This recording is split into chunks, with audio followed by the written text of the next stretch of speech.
शरद पवारांच्या उपस्थितीत हर्षवर्धन पाटील आज तुतारी हाती घेणार. सातत्यानं अन्याय झाल्यानं वेगळा निर्णय. झी 24 तासच्या एक्सक्लुझिव्ह मुलाखतीत पाटील यांची माहिती. ही तर जुनी बातमी. फडणवीसांची कोपरखळी. इंदापूरमध्ये राजकीय घडामोडींना वेग. हर्षवर्धन पाटील यांच्या पक्षप्रवेशामुळे नाराज असलेल्या प्रवीण मानेंच्या मनधरणीचे प्रयत्न. अशोक पवार भरशहा मानेंच्या भेटीला.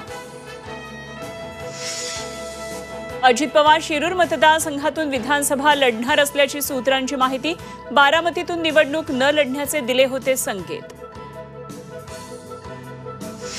जयंत पाटलांना राष्ट्रवादीमध्ये सर्वोच्च पद मिळणार. अमोल कोल्हेंच्या विधानानं चर्चांना उधाण.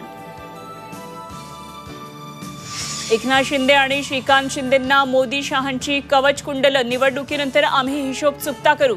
संजय राऊतांचा शिंदेंना इशारा. राज्यातील बाजार समित्या आज बंद. विविध मागण्यांसाठी बंदची हाक. शेतमालाचं नुकसान होण्याची भीती.